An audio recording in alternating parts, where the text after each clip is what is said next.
नमस्कार साथियों। नमस्कार। तो आज हमारे मुकेश जी हैं जो अभी एलएलबी की पढ़ाई भी कर रहे हैं और साथ में इनके पिताजी भी वकील रहे हैं अभी कोर्ट के अंदर और पढ़ाई भी कर रहे हैं और साथ में अपना बिजनेस वगैरह है ऑनलाइन का। तो देखिए, जब कहीं भी हम काफ़ी टाइम से इस चीज़ के ऊपर चर्चा कर रहे हैं कि जो संशय हमारे और आपके मन में होता है रुपयों को लेकर के, ये हमारे पास आज 1 रुपये का सिक्का है, ठीक है, जो जिस पे लिखा हुआ है 1 रुपया। वकील साहब, 1 रुपया लिखा हुआ है, ये 2000 ईस्वी में छपा है, 1 रुपया इसके ऊपर लिखा हुआ है। तो आज जितने भी समाज के अंदर प्रॉब्लम हो रही है, जितने भी एक दूसरे के ऊपर लड़ाई हो रही है या जितने भी भ्रष्टाचार या कुछ भी हो रहा है, तो हर चीज़ के पीछे वकील साहब ये रुपया है। और हमारे समाज में एक कहावत है कि रुपये के अंदर कलयुग आ गया है, उसकी वजह से रुपया ही भाई भाई में झगड़ा करवाता है, रुपया ही लोगों को मारपीट करवाता है, रुपया ही सारे पापों का और सारे पुण्य का जन्मदाता रुपया ही है, ठीक है। अभी के समय में अभी क्या पहले के अभी के समय में कुछ ज़्यादा। तो जब हम ये देखते हैं कि रुपया, जबकि हमारे बाप पुरखों ने हमारे पिछले जनरेशन ने रुपये को तो धन समझा, रुपया धन था कि भाई ये धन अपने लिए बहुत ही ज्यादा इंपॉर्टेंट है, तो उन्होंने रुपये को तो धन समझा। तो आज ऐसा क्या हो गया कि रुपये में कलयुग आ गया और यही धन के लिए लोगों के समाज के अंदर जितनी भी चीजें भ्रष्टाचार, जितनी भी चीजें हो रही, सब इसका जड़ है। तो आज हम लोग थोड़ा सा चर्चा करेंगे, जो ये रुपया शब्द है, ये जो रुपया आपके पास लिखा हुआ है, इस रुपये का मतलब क्या है, आज हमारे को समझने को मिलेगा। जो थोड़ा बहुत हमने पुराने दस्तावेज या बाकी चीजों को देखा, तब अपने को थोड़ा रुपया को गौर से देखने का मिला। तो दोस्तों, आपको एक चीज मैं बताऊं, रुपया जो है ये सिर्फ और सिर्फ विनिमय का साधन है। ये जिसको बेटखारा बोलते हैं देहाती भाषा में, कि किसी के साथ अगर कोई भी चीज की हम लेन देन करते हैं, विनिमय करते हैं, तो उसके बीच में रुपया लाना होता है, जिससे ये पता चले ना कि आपके साथ भी बेईमानी हो ना मेरे साथ बेईमानी हो। इसीलिए अगर मैं आपकी दुकान पे आता हूं और मैं कोई भी सामान लेता हूं, तो उसके बदले में मेरे को क्या देना होता है, रुपया देना होता है। और रुपया देने से क्या असर होता है कि भाई वो सामान, मान लीजिए मैंने आपके यहाँ आकर के प्रिंट आउट निकाला, बदले में मैंने आपको रुपया दिया, तो आपको जब जो रेट है उतना रेट मैंने आपको दिया, तो इससे आपको भी संतुष्टि मिलती है, हमारे को भी संतुष्टि मिलती है कि भाई मैंने मेहनत किया, बदले में मेरे को रुपया मिला। तो आज हम लोग थोड़ा रुपये के ऊपर चर्चा करेंगे, बाद में हम नोट के ऊपर चर्चा करेंगे। तो जो रुपया शब्द है, जो रुपया शब्द हम लोग देख रहे हैं, ये रुपया आज का नहीं है। जिस रुपये की हम लोग चर्चा कर रहे हैं, ये रुपया शब्द आज का नहीं है। पहले हम लोग रुपये के बारे में बात करेंगे। रुपया शब्द कोई आज का नया शब्द नहीं है। जब भारत देश 1947 के अंदर आजाद हुआ, उससे पहले भी पूरी दुनिया के अंदर व्यापार चल रहा था, क्लियर है। 1857 में जितने भी इससे पूरे, ऐसा नहीं है कि भाई 1947 के बाद ही रुपया हमारे से इंट्रोड्यूस हुआ, उससे पहले भी रुपये चल रहे थे, उससे पहले भी लोगों का लेन देन होता था, उससे पहले भी लोगों के साथ व्यापार होता था। बिल्कुल सही, ऐसा नहीं है कि हम पैदा ही हुए 1947 में तभी से रुपया शब्द आया। तो ये चीज क्लियर है कि रुपया आज का इतिहास नहीं है। जब रुपया शब्द को अपन ढूंढने निकले, तो रुपया शब्द की जो व्याख्या शुरू होती है वो बहुत पहले से, लेकिन एक शेरशाह सूरी जिस टाइम पे शासन कर रहे थे, उस समय में शेरशाह सूरी ने एक स्टैंडर्ड बनाया रुपये का। रुपये का एक स्टैंडर्ड बनाया कि भाई इसके साथ में पहले जो है सोने के भी चलते थे, कुछ और भी चलते थे, लेन देन के अंदर पहले कौड़ी भी चलते थे। आपने अपने समाज में देखा होगा कि भाई कौड़ी के अंदर, जैसे आज भी एक कहावत है अपने यहाँ की, भाई फूटी कौड़ी नहीं देंगे। तो फूटी कौड़ी का मतलब है कुछ नहीं देंगे। कुछ नहीं का मतलब है कि उस समय में रुपये चलते थे, मतलब कि आपको दूध लेना है और मेरे पास अगर चावल है, तो मेरे को चावल की जरूरत है, आपको दूध की जरूरत है, तो हम क्या करेंगे, हम आपको चावल दे देंगे, आप मेरे को दूध दे देंगे, भाई आपका भी काम हो गया, मेरा भी काम हो गया, हमारा समाज चलता रहेगा। तो थोड़े दिन बाद बहुत सारे लोगों के पास दूध हो गए, बहुत सारे लोगों के पास चावल हो गए, तो बोले भाई ऐसा तो चलेगा नहीं, बाकी चीजों की भी जरूरत है समाज में। तो लाया गया कि इसके बदले में कुछ कौड़ी दे दिए या कुछ और भी चीजें दे गए, तो ये सारा चीज चलता रहा। तो मेन मुद्दा है कि 1540 ईस्वी के अंदर शेरशाह सूरी जिस समय में शासन कर रहे थे, उन्होंने कुछ रुपए इंट्रोड्यूस करे और उसका कुछ एक मानक रखा। उसका मानक रखा कि 2 रुपए, 2 तरीके के रुपए वो चलते थे समाज में। सबसे पहला था मोहर। सबसे पहला रुपए जो मार्केट के अंदर लेन देन में यूज में लिया जाता था, 1540 के बाद की बात करो, वो था मोहर। मोहर का जो वजन था, एक मोहर का वजन था 7.64 ग्राम गोल्ड, जो सबसे बड़ा रुपया था। जैसे अगर मान लीजिए मैं 2000 की नोट की बात करूं, तो ये सबसे बड़ा नोट अभी तक मार्केट में था, अभी बंद हो गया। उसी तरीके से एक मोहर से जो है कामकाज होता था। मान लेते हैं आप और मैं, हम लोगों का विनिमय हो रहा है और मेरे पास एक मोहर है और बदले में हम समझ लेते 1540 में मान लेते हैं वकील साहब, तो वहां पे अगर मेरे को लेन देन करना है और जब लेन देन में आपको मेरे को 2 रुपया की जरूरत पड़ी तो हम मोहर देंगे, तो मोहर की वैल्यू बड़ी नोट है।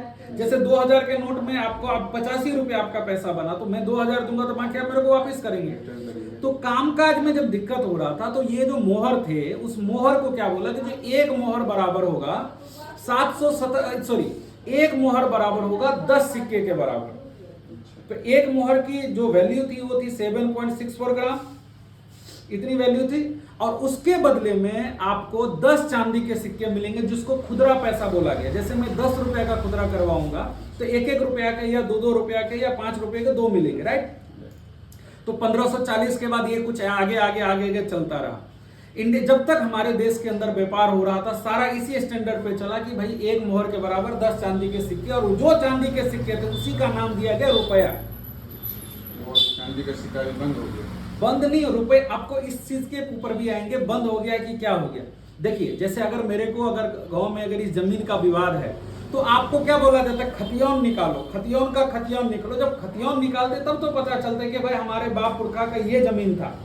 और आप बोलेंगे नहीं जी मेरे कहने तो जबरदस्ती नहीं चलेगा ना कोई चीज। तो रुपया है तो हम रुपये का एक बार खतियान तो देखे, मतलब पहले का कहां से चलता है। और आज जो मेरे पास रुपये, उसमें ऐसा क्या कलयुग आ गया कि आज रुपए कितनी, मतलब रुपए की वजह से ऐसा कुछ हो रहा। तो पहले आज भी समाज में सोना और चांदी को धन के रूप में माना जाता है। हमारे समाज इतना आगे बढ़ा, इतना ऐसा था कि भाई मूर्ख से मूर्ख और पढ़े से पढ़े लिखे लोग सोना और चांदी में भरोसा करते थे। सर आज मैं भी और हम भी गांव के परिवेश में हैं, गांव के लेडीज से लेकर के लेडीज की बात करूं तो वहां आज भी सोने चांदी में बिलीव करते हैं, क्योंकि उनको पता, उनके बाप पुरखों ने, देखो जो पढ़े लिखे लोग हों तो बहुत ज्यादा उसमें चले जाते हैं, लेकिन जो मान लीजिए जो पढ़े लिखे लोग नहीं, वो सीधा सीधा भरोसा करते हैं, क्योंकि उनके बाप दादा ने बताया बेटा सोना रहेगा घर में तो चैन से सोओगे, चांदी रहेगा तो यही धन है। तो चलिए इसकी बात हम बाद में करेंगे। तो हम लोग थे कि भाई एक सोने का जो मोहर होगा, मोहर बोला जाता था, वो बराबर होगा 10 चांदी के सिक्के। अब देखिए जब अंग्रेज भारत के अंदर आए, एकदम लास्ट की बात करो, जब अंग्रेज भारत के अंदर आए तो ऐसा नहीं कि हमारे माँ बहनों के घर से मंगलसूत्र खींच के ले गया या फिर कुछ, ऐसा नहीं। उन्होंने देखा कि पूरी दुनिया के अंदर भारत ऐसा देश है जहां आज भी विनिमय के रूप में सोना चांदी दिया जाता है, आपकी मेहनत के रूप में सोना चांदी दिया जाता है। तो उन्होंने पहला अटैक करा। और आपको भी पता है ईस्ट इंडिया कंपनी इंडिया में आई थी, भारत में आए थे, किस लिए? व्यापार करने के लिए। तो उन्होंने ये देखा कि भैया यहाँ तो सोना चांदी में व्यापार हो रहा है, मतलब अगर मैं खेती कर रहा हूँ और मैं किसी को मैं चावल दे रहा हूँ, धान दे रहा हूँ, उसके बदले में उसको मोहर मिलता था या बदले में 10 चांदी के सिक्के मिलते थे। एक मोहर बराबर होगा 10 चांदी के सिक्के। तो ऐसा चलता था। तो हमारे बाप पुरखों दादाओं ने, इसीलिए इंडिया को बोला जाता तो सोने की चिड़िया, क्योंकि पूरी दुनिया के अंदर ऐसा ये था कि जहाँ पे सोने चांदी लेन देन में यूज में लिए जाते थे, मतलब हमारी मेहनत की कीमत सोना चांदी होगा। ये चीज क्लियर है। अब हम देखते हैं कि थोड़ा सा आगे आ जाते हैं। तो जब 1857 की क्रांति हुई, 1857 की क्रांति हुई तो 1858 ईस्वी में वाला पुलिस एक्ट बना, जिस पुलिस एक्ट को आज भी, आज कौन सा डेट है, आज लगभग नवंबर 2023 है, आज भी पुलिस एक्ट हमारे इंडिया में चल रहा है। आप किसी भी पुलिस ऑफिसर से या कहीं पर भी है, गूगल पे सर्च मार के देख लीजिए कि पुलिस एक्ट आज भी चल रही है। उसके बाद 1860-1861 में बना आईपीसी, इंडियन पेनल कोड। 1860 के अंदर वही आईपीसी, अगर आज मेरे को पुलिस पकड़ती है या फिर किसी भी तरह की चीज होती है या धारा 144 लगाती है, तो धारा 144 आईपीसी 144 के अंदर ही लगता है। ये बात सही है वकील साहब? अगर आपको इस बीच में कहीं भी लगे कि मैं कुछ ये कर रहा हूं तो आप सीधा बोलेगा कि नहीं तो नहीं, क्योंकि मेरा कहने का मतलब है कि मैं नहीं चाहता हूं कि आप हर बात जो है, जो आपको सही लगे आपको वो बोलना, मेरे को ये नहीं। भाई मैं कुछ भी बोल सकता, लेकिन ऑथेंटिकेशन के लिए आपको रखा हो ना कि कुछ चीजें आपके दिमाग में होगी, इसको हम लोग अलग तरीके से बातचीत करेंगे। तो सबसे पहले आइए, जब हमारे देश के अंदर सारा का सारा कुछ चल रहा था, तो जब 1860 ईस्वी में आईपीसी बना, तो वहां पे इस चीज को लिया गया, इसी मानक को अपनाया गया कि भाई आज के बाद भी देश में कोई भी चीज चलेगी तो इसी मानक के हिसाब से चलेगी कि एक मोहर बराबर होगा 10 चांदी के सिक्के के बराबर, एक मोहर बराबर होगा 10 चांदी के सिक्के के बराबर। और उसी सिक्का को स्टैंडर्ड मान करके 1860 ईस्वी के अंदर आईपीसी 230 बनाया, आईपीसी एक्ट 231। आईपीसी एक्ट 230 के अंदर क्या बोला गया कि जो ये बोला गया कि ये जो धन है, ये जो रुपया है, धातु, आज भी आईपीसी की कॉपी मेरे पास है और गूगल से भी आप डाउनलोड करके पढ़ सकते हैं कि उसमें बोला गया कि कोई भी बंदा भारतीय रुपये को कूटकरण नहीं करेगा, कोई भी बंदा इस रुपये के अंदर छेड़छाड़ नहीं करेगा, कोई भी बंदा इस रुपये के अंदर किसी तरह की मिलावट नहीं करेगा, कोई भी पर्सन इस रुपये के साथ इसको पिघलाएगा नहीं, कोई भी पर्सन इस रुपये के साथ उसको काट छाट या कुछ तरह का नहीं करेगा। तो वो स्टैंडर्ड बना करके आईपीसी 230 से लेकर के 252 तक पूरी की पूरी आईपीसी में यही बात है। मेरे पास कॉपी है, मैं पूरा दस्तावेज लेके आया हूं, तो आपको मैं सारा दस्तावेज जैसे जैसे आगे बढ़ेंगे हम दिखाएंगे कि 230 से लेकर के 252 आईपीसी बनाया गया कि भाई किसी भी कारणवश जो है इसको नहीं कूट कर, उसको जो है वो नहीं करना। और उस आईपीसी के अंदर उसको एज ए धन रखा गया है कि हम और आप मेहनत करेंगे तो बदले में हमारे को वो धन मिलेगा। क्लियर है? जब इसी में लेन देन होता था, आप देखेंगे 1860 में, 1865 में, 1870 में, तो इस सारे समय पे यही चलता था। दो बड़े सिक्के थे, एक तो मोहर था और एक चांदी का रुपया था। पुराने रुपए आज भी वही है। ओके, तब जाकर के जब सोने और चांदी हमारे पास वो सिक्के होते थे एज ए धन के रूप में, तब अंग्रेजों ने क्या किया, एक कानून बनाया। अंग्रेजों ने क्या बोला कि भाई देखो, ये जो सोना और चांदी तुम अपने पास रखते हो, घर में थोड़ी प्रॉब्लम हो तो तुम्हारे को चोरी होंगे, डकैती होंगे, कुछ हो गया तो तुम्हारा पैसा जो है खराब हो जाएगा, तुम्हारा पैसा जो है कोई लूट लेगा, तुम्हारा कमाया हुआ धन लूट लेगा। तो एक काम करो, 1870 ईस्वी के अंदर बना सर आईपीसी एक्ट। 1870 में बना पेपर करेंसी एक्ट।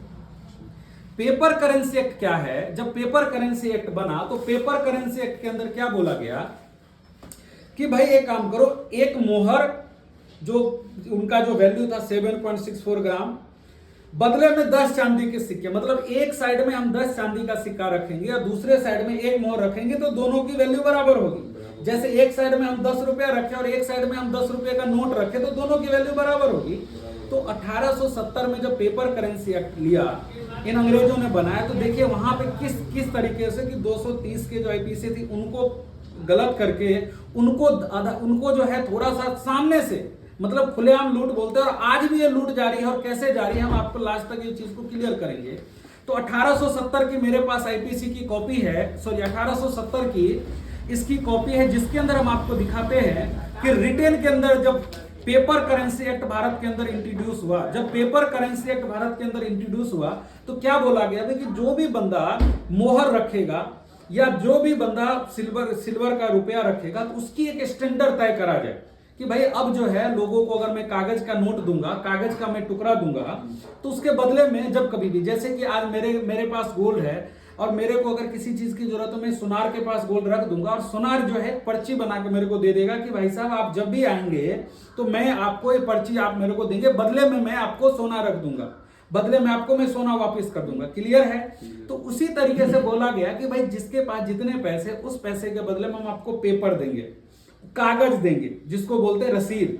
वो कागज देंगे। जब भी तुम ये कागज लेके मेरे पास आओगे तो उस कागज के बदले मैं आपको आपका धन वापस करूंगा, आपका पैसा वापस करूंगा, ऐसा बताया गया। और वहां पर एक स्टैंडर्ड डिसाइड करा गया कि भाई कि जो कितना होगा, तो अगर मान लीजिए कोई कितना धन लाएगा वहां पे तो उसको रुपया मिलेगा, और कितना मिलेगा तो मैं आपको दिखाता हूं 1870 की पेपर करेंसी एक्ट। अब देखिए, जो स्टैंडर्ड के साथ कभी भी कोई भी पर्सन जो है छेड़छाड़ नहीं कर सकता, तो इसी के बाद इसी चीज को मैं आपको थोड़ा सा दिखाता हूं। 1870 का पेपर करेंसी एक्ट मैं आपको दिखाता हूं जब बना। और वकील साहब, भैया वकील साहब आप ही पढ़ के मेरे को बताइएगा कि इसके ऊपर ये है मेरे पास 1870 का पेपर करेंसी एक्ट। वकील साहब यहां पे देखिए, the gold coin whether coin at his majesty, यहाँ पे मेस्ट्री और रॉयल मिंट की मैं बात कर रहा हूँ, तो ये सारे अंग्रेज की बात हो रही है, और जो अंग्रेजों की बात थी वही गवर्नमेंट ऑफ इंडिया बना है। तो देखिए, mint stabilise in pursuance of the proclamation of his majesty as a क्या है, एज ए अर्वंच of his majesty royal mint shall be legal tender in payment of on account at the rate of 15 at the rate of 15 for 1 sovereign. मतलब क्या, अब देखिए यहां जो लिखा है ना सॉवरेज, तो इसको इंग्लिश में मोहर बोलते हैं। जो सॉवरेज यहां पे लिखा, आप लोग भी देख सकते हैं, और जिसको दस्तावेज चाहिए आप कमेंट करिए, मैं आपको दे दूंगा सारा। तो यहां लिखा गया, यहां 1870, देखिए, provided that the such coin not be called in by the proclamation made in pressure of coin act 1870 have lost weight. और साथ में ये भी लिखा गया है कि कोई भी बंदा कभी भी इसके साथ में, इसके वेट के साथ में खिलवाड़ नहीं करेगा। तो इस तरीके से ये 1870 की एक्ट की कॉपी है। तो उसके बदले में जो अपने को नोट दिए गए, जो था कि भाई एक सॉवरेज, मतलब एक जो मोहर था, मोहर को इंग्लिश में बोलते हैं सॉवरेज, और आज भी सॉवरेज मोहर में हम इन्वेस्टमेंट कर सकते हैं, अभी आरबीआई इस चीज का है। तो एक मोहर बराबर होगा किसने, 15 चांदी के सिक्के। अब भैया मैं 15 चांदी का सिक्का बोलता हूं, तो इसी चीज को आगे बढ़ाते हुए 1906 के अंदर, जैसे जैसे आगे बढ़ता गया देश, वैसे वैसे ये चीज आगे बढ़ता गया। तो 1906 का ये है, 1906 का है कॉइनेज एक्ट। कॉइनेज एक्ट मतलब कॉइन को लेकर के जो मार्केट के अंदर चलन होगी, उसका एक कानून बना। और 1870 का ही कॉइनेज एक्ट को क्या करते हैं, मॉडिफाई कर करके आगे हमारा आते हैं। तो 1906 का कॉइनेज एक्ट क्या बोलता है, जो आपको रिजर्व बैंक ऑफ इंडिया को 1934 के अधिनियम 2 के अंदर आपको भी मिल जाएगा। रुपए का सिक्का ऐसे धातु, ये जो कॉस्ट लिखा है इसको नीचे देखिए डिफाइन किया गया है सिल्वर, यहां पर लिखा गया सिल्वर। रुपये का सिक्का सिल्वर रुपये से अभिप्रेरित है, जो भारतीय सिक्का अधिनियम 1906 के अधीन है और वैध निविदा है, लीगल टेंडर है। ये पेपर है, देखिए यहां पे नीचे लिखा गया है 1948 के अधिनियम संख्या 62 की धारा 7 अनुसूचित धारा 1/1949 के भी हिसाब से जब हमारा देश आजाद हुआ था, तब भी जो है यहाँ पर क्या है, सिल्वर शब्द के स्थान पर व्यक्ति स्थापित है। 500 रुपया निकल जाएगा। सिल्वर शब्द देखिए यहां पे लिखा गया है कि सिल्वर शब्द से जो है अभी प्रतापित, मतलब यहां जो वैकेंट जगह है वो सिल्वर से। तो एक चीज तो पक्की, आप यहां पर एक चीज तो आपको क्लियर होगी कि जो एक मोहर जो था, एक मोहर बराबर था कितने, 10 चांदी के सिक्के के बराबर। जब मान लीजिए 1870 का जब एक्ट बना, पहले था एक मोहर 10 चांदी के सिक्के के बराबर। तो 1870 में क्या कर दिया इन लोगों ने, जब पेपर करेंसी एक्ट बनाने लग गया, जो मतलब आपके धन के बदले में आपको हम कागज का टुकड़ा देंगे, जब ये कागज वो बनाने लग गया, तब उन्होंने क्या करा कि बोला नहीं, अब एक मोहर बराबर 10 चांदी का सिक्का नहीं, अब 2 मोहर के बराबर 10 चांदी का, 15 चांदी का सिक्का देंगे। तो इसको बोलते कूटकरण, आपके साथ बेईमानी। अगर मान लीजिए हमने आपसे कोई भी सामान खरीदा, हमने 1 किलो सामान खरीदा और आप मेरे को उसमें जो 200 ग्राम कम देंगे, तो भाई मेरे साथ तो हो गया अपराध, मेरे साथ तो शोषण होगा। तो इन्होंने पहला 1870 में जब पेपर करेंसी बनाने लग गया, जो जिसका इतिहास मैं आपको ऐसे दिखाता हूं, आपको मेरे पास जो कॉपी है ये हम आपको दिखा देते हैं कि जिसके अंदर जो है सिस्टम क्या था। ये देखिए, अब ये देखिए, ये पूरी हिस्ट्री हमारे पास, ये सारे के सारे कौन कौन सा कॉइन चला, कब चला, कितने ईस्वी में चला, और तब जाकर के जब 1870 में हम लोगों का जो धन रख करके हम लोगों के हाथ में जो कागज का नोट थमाया, उस कागज के नोट पे क्या बनाया कि 15, पहले था एक मोहर 10 चांदी के सिक्के के बराबर, अब क्या कर दिया 15 चांदी के सिक्के के बराबर होगा 2 मोहर। 2 मोहर जो है 15 चांदी के सिक्के के बराबर होगा। तो देखो 2 मोहर बराबर तो 15 ग्राम होना चाहिए, 7.64 और 7.64, तो 2 मोहर तो 15 ग्राम के हिसाब बराबर होनी चाहिए। 15 ग्राम गोल्ड, देखिए ये सब बातें सब गोल्ड की हो रही है, क्योंकि चाहे तो मोहर की बात करेंगे, 2 ही रुपए चलते थे, एक तो मोहर चलता था, एक सिल्वर चलता था, तो ये गोल्ड में बात हो रही है। स्टैंडर्ड जो निकाला गया गोल्ड पे निकाला गया, और आज भी गोल्ड स्टैंडर्ड को इग्नोर कैसे किया गवर्नमेंट, आपको हम सारा चीज क्लियर करेंगे। तो आपको एक चीज समझ आएगा, 2 मोहर की वैल्यू कितनी रखी गई, 11.64 ग्राम गोल्ड। देखिए यहाँ पे 2 मोहर की कीमत रखी गई 11.64 ग्राम गोल्ड। तो चलिए 11.64 ग्राम गोल्ड बराबर होगा 15 चांदी के सिक्के के बराबर, ठीक है। ये बात क्लियर है कि पेपर करेंसी जो हमारा धन था उसको रख करके हमारे को कागज का, तो जब हमें कागज का नोट दिया गया, जब हम लोगों को कागज का नोट दिया गया, तो कागज का नोट कुछ पहले 1 रुपए का नोट, जो कागज का नोट था, तो मान लेते पहले कोई चांदी का सिक्का था, वो बदले में वो पूरा रख करके आपको दिया गया 1 रुपए का नोट। और इस नोट को आप ध्यान से देखिए, जिस नोट के ऊपर लिखा हुआ है गवर्नमेंट ऑफ इंडिया, भारत सरकार, क्या लिखा वकील साहब? गवर्नमेंट ऑफ इंडिया, भारत सरकार। भारत सरकार लिखा है, मतलब अगर हम वो पैसा वहां पे रखेंगे तो बदले में मेरे को एक कागज मिलेगा, और इस कागज पे किसका सिग्नेचर होगा? भारत सरकार का सिग्नेचर हो। भारत सरकार का जो बंदा संवैधानिक पोजीशन पे बैठा हुआ है वो इसकी जिम्मेदारी लेगा। तो यहां पर जो सिग्नेचर होता है वो वित्त मंत्री जो होता है सेक्रेटरी का होता है।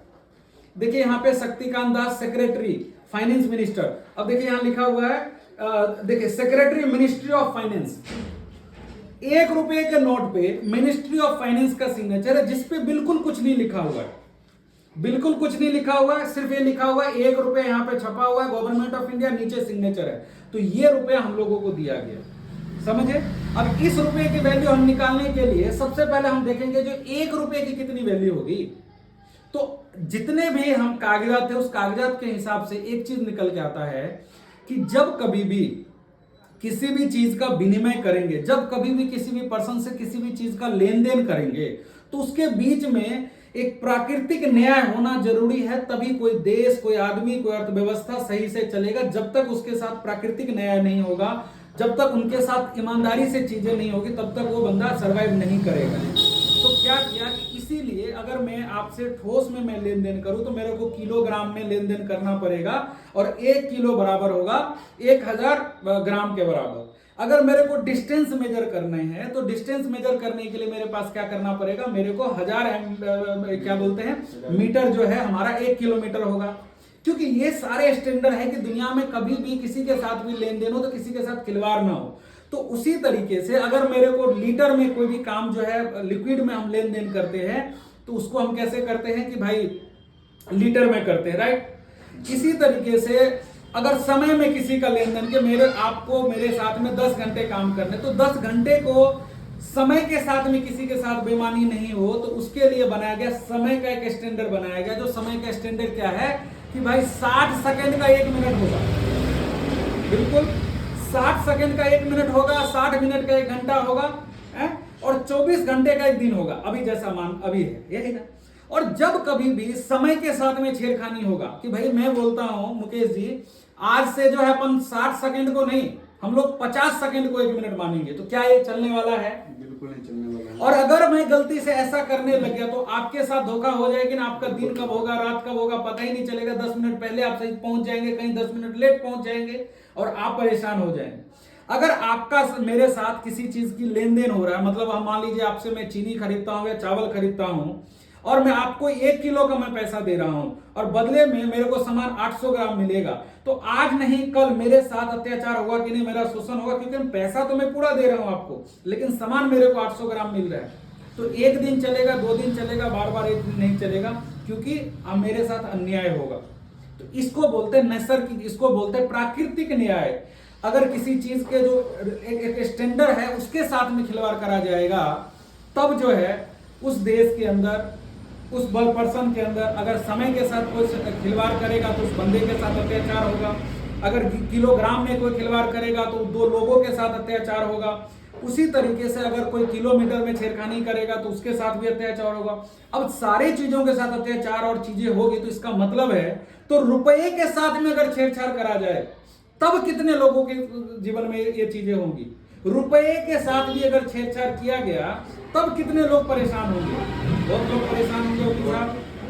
अब देखिए, तो पहला रुपये का छेड़छाड़ करके क्या कर दिए, 11.64 ग्राम सोना बराबर होगा 15 चांदी के सिक्के पर, जो 1906 का कॉइनेज एक्ट में मैंने आपको दिखाया। कॉइन रुपये का मतलब ही होता है चांदी का सिक्का, ठीक है?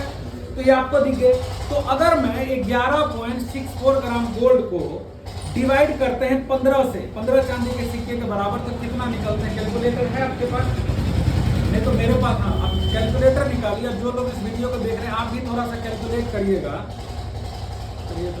कि मेरे पास तो है कैलकुलेशन, लेकिन मैं भाई साहब से क्लियर करवाना चाहता हूँ। कि देखिए यहाँ पे है सर, यहाँ पे है 11.64 ग्राम, ठीक है, डिवाइडेड बाय 15 चांदी के सिक्कर, तो कितना निकल के आता है 0.776, मतलब ओवरऑल 777 मिलीग्राम।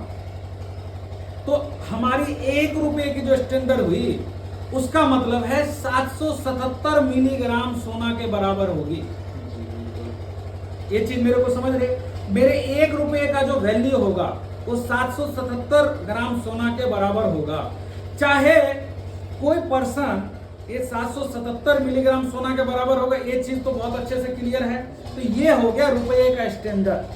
अब ये रुपये चाहे कागज का हो, रुपये चाहे इसका हो, रुपये चाहे कैसा भी हो, लेकिन उसकी वैल्यू बराबर होगी। अगर वो 50 पैसा है, मान लेते 8 आना, तो हमारे देश में पहले चलता था 16 आना बराबर था 1 रुपये के, 8 आना बराबर था आधा रुपये के, 4 आना बराबर था आधा के आधा रुपये के, 1 पैसे का भी रुपये हमारे इंडिया में चला, 1 पैसे भी आए। तो ये सब जैसे जैसे इतिहास आया वैसे वैसे, लेकिन 1 रुपये की जो वैल्यू है वो है 777 मिलीग्राम सोना। चाहे रुपया कागज का हो, टीने का हो, चदरे का हो, किसी भी चीज का हो, क्योंकि ये स्टैंडर्ड हो गया। जैसे 1 किलो बराबर है 1000 ग्राम के, 1 किलोमीटर बराबर है 1000 मीटर के, 60 सेकेंड बराबर है 60 सेकेंड मतलब 1 मिनट होता है। उसी तरीके से 1 रुपया का जो स्टैंडर्ड वैल्यू है, ये मैं नहीं बोलता, ये यही कानून व्यवस्था बोलती है। जो 1 रुपये की जो वैल्यू होगी कितने के बराबर होगी, 777 मिलीग्राम सोना के। लेकिन देखिए ये पैसा लेकर के मैं बैंक में जाऊं तो आज 777 मिलीग्राम सोना की वैल्यू लगभग 5000 के आसपास आता है, 4800 के आसपास आता है। लेकिन मैं ये 1 रुपया लेकर के मैं बैंक में या सरकार से पूछूं कि भाई 1 रुपया के बदले मेरे को 777 मिलीग्राम सोना दो, क्या देगा या नहीं? ऐसे में 15 सिक्के लेकर के मैं जाऊं और 15 सिक्के बराबर है 11.64 ग्राम गोल्ड के, तो क्या देगा? या 1 रुपए की वैल्यू 777 मिलीग्राम सोना का जो आज रेट है उसके हिसाब से मेरे को देगा? नहीं दे रहा है। तो इसका मतलब क्या है, अब आपको मैं समझाता हूं। आपने कागजी दस्तावेज आपने देख लिए कि अब आपके सामने हम 2 नोट लेकर के आते हैं। सबसे पहला तो ये नोट है जिस पे लिखा हुआ है गवर्नमेंट ऑफ इंडिया। एक तो मेरे पास ये सिक्का है जिस पे कुछ नहीं, एक जो है इधर भारत लिखा हुआ है, इधर रुपया लिखा हुआ है, ठीक है। और एक नोट है मेरे पास 20 रुपए का। अब इस दोनों नोट में डिफरेंस क्या है? लिखा है भारतीय रिजर्व बैंक ऑफ इंडिया, इसमें लिखा है भारत सरकार। भारत। अब देखिए, अब बड़ा ध्यान से देखिएगा, इसमें लिखा हुआ है भारत सरकार और नीचे कोई गारंटी नहीं है। लेकिन ये नोट सब अपने अपने पॉकेट से ये नोट निकाल के देखिएगा, इस नोट पे लिखा हुआ है reserve bank of India guaranteed by central government. Reserve bank of India guaranteed by central government, इस नोट पे लिखा हुआ। मतलब क्या, इस नोट को छापने का जिम्मेदारी किसको दिया गया? भाई रिजर्व बैंक ऑफ इंडिया। और रिजर्व बैंक ऑफ इंडिया आज भी ओपन चैलेंज, आप पूछिए 2 रुपया से लेकर के 10,000 तक के note reserve bank of India ने छापे हैं, लेकिन 1 रुपया के note reserve bank of India नहीं छापता है। यहाँ पे किसी गवर्नर का सिग्नेचर नहीं होता। यहाँ पे संविधान के द्वारा जो बैठा हुआ लोग हैं, जिनका एक कॉन्स्टिट्यूशनल पोस्ट है, जो संविधान की शपथ खा करके जो बंदा मंत्री बनता है या ये वो करता है, वो जो कागजी बंदा जो होता है, जैसे सेक्रेटरी, एक ऑफिशियल वो बोल सकते हैं कि ऑफिशियल पोस्ट होता है, उसका सिग्नेचर यहाँ पे लिखा है। और इस पे गवर्नर ऑफ इंडिया का सिग्नेचर है। और गवर्नर ऑफ इंडिया को कोई हम और आप नहीं चुनते, ये सरकार चुनती है। और इसके बारे में बात करेंगे, लेकिन पहले इस नोट को समझ लेते। तो इस दोनों नोट के बदले में, इस दोनों में क्या वैल्यू कि ये जो है इस पे गारंटी ले रहा है और इस पे कोई गारंटी नहीं है। तो ओरिजिनल तो ये पैसा हुआ ना। क्योंकि देखिए, एक चीज है कि मैं आपसे कोई लेन देन करता हूं और मेरा आपका व्यवहार अच्छा है, तो एक चीज है कि मैं नॉर्मली विश्वास करूंगा, कोई बात नहीं मुकेश जी, आपसे कुछ लेना है तो लिखा पढ़ी नहीं करेंगे। एक चीज है कि आप लिख के देंगे कि प्रवीण जी आप जो है ना, ये मैं लिख के दे रहा हूं 5 रुपया, जब भी आइएगा तो आप मेरे से ले लीजिएगा। तो तीसरा है कि लेन देन हमारा है, पैसे रुपए का लेन देन मेरा है, लेकिन लिख के कौन देगा? तीसरा बंदा लिख करके देगा। और इस पे क्या लिखा हुआ है कि reserve bank of India guaranteed by central government. तो भाई अगर ऐसा है तो इस पे सीधा भारत सरकार क्यों नहीं लिखा हुआ है? गारंटेड बाय सेंट्रल गवर्नमेंट को इस पे भारत सरकार क्यों नहीं लिखा हुआ और इस पे भारत सरकार क्यों लिखा हुआ है? तब आपको इस चीज का पता हमारे को कहां से चलता है और इसके पीछे का क्या है, तो मैं थोड़ा सा समझता हूं इसको। तो पहले तो 1 रुपए की वैल्यू आपको समझ में आ गई, ये स्टैंडर्ड है। दूसरी चीज, अब इस नोट के बारे में पता करते हैं कि नोट का क्या हिसाब है। ये नोट तो रिजर्व बैंक ऑफ इंडिया कितना भी छाप दे। तो जब मैं ये सवाल भारतीय रिजर्व बैंक ऑफ इंडिया से मैंने पूछा तो 2005 के सूचना का अधिकार, जो हमारा आरटीए जिसको बोलते हैं, सूचना के अधिकार, सूचना का जो अधिकार है हर इंसान को मिला है कि आप कोई भी हायर अथॉरिटी से आप अपने सवाल कर सकते हैं। आपके जो भी प्रॉब्लम है, जो भी दिक्कतें हैं, तो आप इसके लिए भारत सरकार से आप सवाल कर सकते हैं। और भारत सरकार की जिम्मेदारी है कि भाई आपको जो है वो कागज अवेलेबल करवाना, वो चीजें आपको बताना, आपका संशय दूर करना। तो साहब हमने कुछ आरटीए लगाए रिजर्व बैंक ऑफ इंडिया को, हमने कुछ रिजर्व बैंक ऑफ इंडिया को आरटीए लगाए। जिस आरटीए में मैंने पूछा, जैसे भार की मापक किग्रा है, किलोग्राम है, जैसे भार की मात्रा किलोग्राम, इसका मानक स्टैंडर्ड है 100 ग्राम। दूरी का मापक फीट है, इसका मानक स्टैंडर्ड है 12 इंच। समय की मानक स्टैंडर्ड है 60 सेकेंड। ठीक उसी प्रकार किसी वस्तु की गुणवत्ता, मतलब मैं आपसे लेन देन कर रहा हूं, तो लेन देन में मेरे को क्या सामान मिला, ओरिजिनल मिला कि डुप्लीकेट मिला, उस चीज की गुणवत्ता को चेक करने के लिए, जैसे बोलते हैं ना, कोई महंगी चीज है तो और अच्छी क्वालिटी का चीज है तो ज्यादा पैसा देना, मतलब आप ज्यादा पैसे से उसकी क्वालिटी को कंपैरिजन करते, राइट? तो किसी वस्तु की गुणवत्ता, रुपया, उसका मानक स्टैंडर्ड, जो पहले से जो हमने दस्तावेज देख करके पता था, तो हमने पहले इसको बोला कि मानक स्टैंडर्ड गोल्ड है। तो भाई, तो आप मेरे को बताइए कि इसकी 100% प्रतिलिपि उपलब्ध कराइए कि इसका जो मानक स्टैंडर्ड गोल्ड है, तो 1 रुपए की वैल्यू कितनी होगी? रिजर्व बैंक ऑफ इंडिया का 25/9/2023 को जवाब आता है, यह सूचना का अधिकार अधिनियम 2005 की धारा 6 के तहत उपलब्ध नहीं है। अब मैं बोल रहा हूं कि सर आपका नाम मुकेश है और आप हायर अथॉरिटी, अगर भारत सरकार के अंदर रिजर्व बैंक ऑफ इंडिया काम करती है, तो क्या रिजर्व बैंक ऑफ इंडिया को यह बात नहीं पता है कि जो भैया रुपये का मानक, रुपया खुद ही एक मानक है, हम उससे वैल्यू मांग रहे, उसकी वैल्यू कितनी है?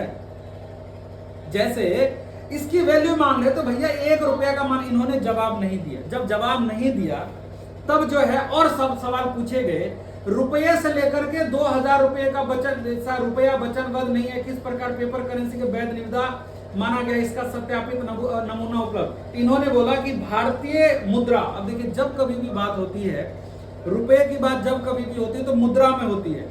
अब मुद्रा क्या है? ठोस धातु से रिलेटेड है। मुद्रा जो है ठोस और धातु के अंदर लेन देन होगा तो भैया वजन के हिसाब से होगा, तो इसीलिए रुपये का, मुद्रा का जो प्रचलन जो है वजन के हिसाब से किया गया। 11.64 ग्राम गोल्ड जो मैंने आपको यहाँ पे दिखाया बराबर होगा 15 चांदी के सिक्के, तो 1 रुपया बराबर 777 मिलीग्राम सोना। तो इनसे जब ये सारी चीजें पूछा गया तो इनके मुद्रा के वेबसाइट से मैंने कुछ जानकारी निकाली और गोल गोल जवाब कैसे दिया जाता है ये हम आपको बताते रिजर्व बैंक ऑफ इंडिया से।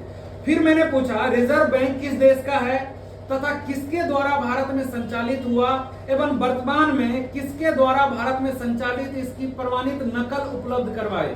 तो रिजर्व बैंक में हमें जवाब देते हैं, कृपया भारतीय रिजर्व बैंक अधिनियम 1934 की धारा 3 और धारा 7 भारतीय रिजर्व बैंक के सामान्य नियम 1949 का संदर्भ ले। जब मैंने इनसे ये पूछा और भी कई सारे सवाल पूछे तो उन्होंने ये बोला कि भाई आपको क्या करना है कि 1934, ये सवाल मैं सवाल कर रहा हूँ 25/9/2023 को, मतलब ये रिसेंट का सवाल है। तो मैंने पूछा कि भाई भारत सरकार का जो ये है रिजर्व बैंक कैसे काम करता है। तो रिजर्व बैंक ने ओपन जवाब दिया अपने को कि सर आप खुद पढ़िए, रिजर्व बैंक कृपया भारतीय रिजर्व बैंक अधिनियम 1934 की धारा 3 और 1934 की धारा 3 और धारा 7 और भारतीय रिजर्व बैंक के सामान्य नियम 1949 का संदर्भ ले, मतलब आप इसके बारे में जानकारी करिए। तो हमने क्या करा, रिजर्व बैंक ने जैसा बोला वैसे ही हमने रिजर्व बैंक ऑफ इंडिया के वेबसाइट से अभी भी जो अवेलेबल है वहां से हमने कुछ दस्तावेज डाउनलोड करे कि भाई जो 1934 का जो उन्होंने एक्ट बताया पूरे के पूरे 160-70 पेज की कॉपी थी, उसको हमने डाउनलोड करा और डाउनलोड करके मैंने ये बात पता लगाने की कोशिश करी कि रिजर्व बैंक ऑफ इंडिया काम कैसे करता है। तो इन्होंने बता दिया कि 1934 के हिसाब से काम करती है और 1934 में अपना देश आजाद था कि गुलाम था वकील साहब? गुलाम था। तो जाहिर सी बात है उस समय में जो इन लोगों ने कानून बनाए होंगे वो अपने फेवर में बनाए होंगे, हम उसी का हवाला दे रहे हैं और वो चीजें आज भी लीगल टेंडर है। लेकिन देखिए क्या कुछ होता है, ये आरबीआई की 1934 का जो एक्ट है इसकी कुछ कॉपी मेरे पास है और ये जो रिजर्व बैंक ऑफ इंडिया बना था, कुछ दस्तावेज यहाँ देखिए कैसे बना। ईस्ट इंडिया कंपनी जो था और यहाँ सोने का, पहले सोने का पूरा इस तरीके से चलता था, रुपए पर भी ऐसा ही आता था। अब नीचे जो है भारतीय रिजर्व बैंक लिखा है, रिजर्व बैंक ऑफ इंडिया, और यहाँ टू मोहर, ये लोगो था। जब रिजर्व बैंक ऑफ इंडिया बना तो वही ईस्ट इंडिया कंपनी भारतीय रिजर्व बैंक ऑफ इंडिया बना। ये क्लियर है, इसमें कोई डाउट? अब देखिए इसकी दस्तावेज भी है, जो 1 रुपया का नोट पहले इस तरीके से चलते थे, जो मैं आपको अभी रिसेंट का दिखाया हूं। ये नोट मैंने आपको फिजिकल दिखाया कि इस पे लिखा हुआ है क्या, वो हम आपसे बात करते हैं। तो सबसे पहले हम कुछ रिजर्व बैंक की कॉपी निकाल लेते हैं। ये जो मैंने आपको सबसे पहले दिखाया, एक तरफ आरबीआई बोलता है हम 1934 के एक्ट से चलते हैं और ये 1934 के ही एक्ट जो आरबीआई एक्ट है जिसमें लीगल कॉइन, जो सिक्के की बात किया गया है, वही सिक्का सिल्वर सबसे भी प्रेरित है। वही 1906 का कॉइनेज एक्ट भारत देश के अंदर चल रहा है। कॉइनेज एक्ट 1906 जो लीगल टेंडर है, वैध निविदा है, लीगल रुपया है। क्लियर है? यहाँ पे सिल्वर कॉइन, ये 1934 की, देखिए यहाँ पर भारतीय रिजर्व 1934 का अधिनियम 2। अब इससे आगे जो मैंने दिखाया ये भी 1934 का है, ये भी 1934 का है, 1934 का जो अभी भी विद्यमान है। तो यहाँ क्या लिखा गया है, रुपये के सिक्के की बाबत सरकार रिजर्व बैंक की बात है। अब इसको पढ़ते हैं कि रुपये, इसको अलग और अच्छा प्रिंट वाला कॉपी मेरे पास में। विभिन्न प्रकार के करेंसी नोटों की बाध्यता रिजर्व बैंक मांग किए जाने पर बैंक नोटों और भारत के करेंसी नोटों के अधिनियम में रुपये के सिक्के देगा। ये क्या बोल रहा है सर, आप खुद एक बार पढ़ के बता दीजिए जनता को। रिजर्व बैंक मांग किए जाने पर बैंक नोटों और भारत सरकार के करेंसी नोटों के विनिमय में रुपये के सिक्के देगा और जो सिक्का भारतीय सिक्का निर्माण अधिनियम 1906 के अधीन वैध निविदा है, लीगल टेंडर है, उसके विनिमय में मांग किए जाने पर करेंसी नोट या बैंक नोट देगा। अब इसका मतलब क्या है वकील साहब, कि जब कभी भी वो बंदा 1 रुपये का नोट वो रखेगा तो बदले में इसको ये नोट में जब भी सरकार के पास जमा करूंगा तो बदले में मेरे को क्या मिलेगा, चांदी का सिक्का मिलेगा। ठीक है, तो ये ओरिजिनल नोट है और ये ओरिजिनल पैसा है, तो उसके बदले में मेरे को चांदी का सिक्का देगा। तो इसका मतलब है कि ये जो सिक्का है ये 20 ऐसे 20 के बराबर ये होने चाहिए।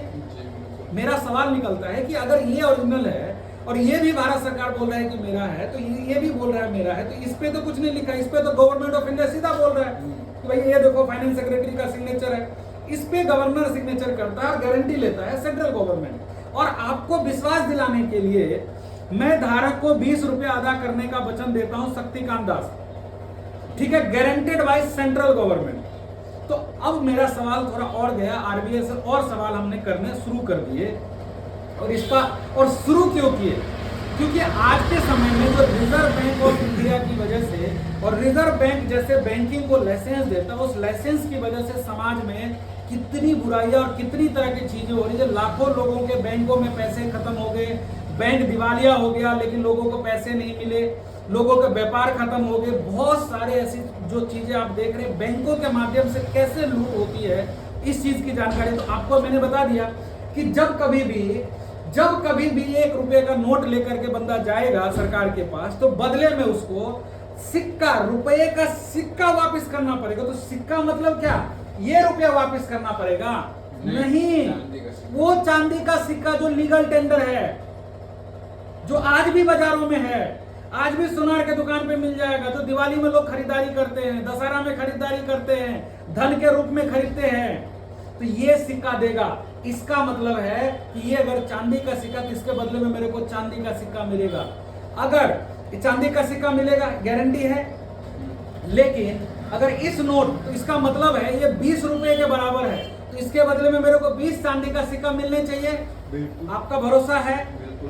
देखिए, अब देखिए एक सवाल और यहाँ से निकल के आता है जो बिल्कुल ही रिसेंट है कि जब मैंने ये बोला तो यहाँ पे लिखा हुआ है कि मैं धारक को 20 रुपए अदा करने का वचन देता हूं, तो मुझे ये लगा कि ये 20 रुपए है क्या? तो 20 रुपए, रुपया एक स्टैंडर्ड है, रुपया एक मानक है, रुपया एक नाप तोल करने का तरीका है, आपस में विनिमय करने का तरीका है। तो 20 रुपए अदा करने का, तो ये बात आप सब भी गूगल पे सर्च करिए, आप भी डालिए कि भाई ये अपने नोट के ऊपर मैं धारक को 20 रुपए अदा करने का वचन देता हूं, ये क्या है, किस चीज का वचन है? तो जब ये आप सर्च करेंगे तो आपको बोलता है, आपको भरोसा दिलाने के लिए कि भाई जो ये 20 रुपया का गोल्ड जो है, सोना जो है, आपका रिजर्व बैंक के पास रखा हुआ है। मतलब ये 20 रुपए का सोना आपको रिजर्व बैंक ऑफ इंडिया के पास रखा हुआ है। तो अगर 20 रुपया का सोना रखा हुआ है तो पहले तो मैं ये देखूंगा कि 1 रुपये का क्या कितना सोना होगा, 1 रुपये का कितना सोना होगा।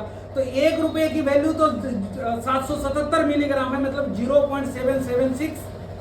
तो भाई 20 गुना 0.776, तो मैं अगर इस 20 रुपया को लेके, एक पेन देंगे सर, पेन और कोई कागज है एक्स्ट्रा। अब क्या है, अगर ये 20 रुपया है तो पहले तो हम 1 रुपये की वैल्यू बात करेंगे ना। तो 1 रुपया तो 0.777 मिलीग्राम सोना। अगर हम इसको 20 रुपये से गुना करेंगे तो कितना सोना बनता है, आप देखिए, थोड़ा कैलकुलेट है यहाँ पे पीछे हुआ है, आप जो है अब जो है इसको कैलकुलेट करते हैं कि 20, इन्होंने तो बोला है कि भैया 20 रुपए का सोना आपके हमारे पास रिजर्व है, तो 0.777, हाँ 777 गुना 20 करिए, 20, तो ये होता है 15 ग्राम सोना, 15.5 ग्राम सोना। तो आज मैं बात करूं 15 ग्राम सोना का कितना रेट होगा। 15 ग्राम मतलब 10 ग्राम का रेट अभी 62,000 है, और 5 ग्राम का रेट, अगर 5 ग्राम का रेट आप समझ लो 30,000, 31,000 है। 30 ग्राम का रेट 31,000 है, तो कितने हो गए 90,000। 90,000 वैल्यू। तो क्या सर मैं आपको बोलूं कि मैं 20 रुपए आपको दे रहा हूं, तो क्या आप 90,000 रुपया देंगे मुझे, या 90,000 इसकी वैल्यू के बराबर का सामान देंगे आप मुझे? मैं 20 रुपए आपको दे रहा हूं, तो क्या 90,000 की वैल्यू, मैं रुपया नहीं मांग रहा हूं, मैं बोल रहा हूं 90,000 की वैल्यू के बराबर है। मतलब 90,000 का सामान मैं खरीद सकता हूं किसी से, क्या इतने में आपको खरीद पाएंगे क्या? नहीं, अभी नहीं खरीद पाएंगे। इसका मतलब है कि झोल आपके स्टैंडर्ड के साथ हुआ है, इसका मतलब है कि आपके साथ बेईमानी हुआ है, इसका मतलब है आपके साथ शोषण हुआ है। वो कैसे, जब 1 रुपया की वैल्यू 777 मिलीग्राम सोना इसका स्टैंडर्ड है, तो वो वैसे ही है कि जैसे आप मारवाड़ी हैं, आप दुकानदार हैं, मैं आपसे डेली सामान खरीद रहा हूं, डेली मैं 1 किलो चीनी आपसे खरीद रहा हूं, लेकिन पहले दिन मैंने आपको कुछ नहीं बोला तो आपने 1 किलो चीनी दिया, दूसरे दिन लगा रहे परवीन भाई आते जाते रहते आपने 100 ग्राम मारा, तीसरे दिन आपने 50 ग्राम मारा, चौथे दिन आपने ऐसा करते करते मैं आपको हर दिन 20 रुपया दे रहा हूं, लेकिन आप हर बार मेरे को 100 ग्राम कम दे रहे हैं। तो मतलब 1 साल, 2 साल, 3 साल या 10 दिन बाद मैं आपको दूंगा तो 20 रुपये, लेकिन सामान मिलेगा 100 ग्राम।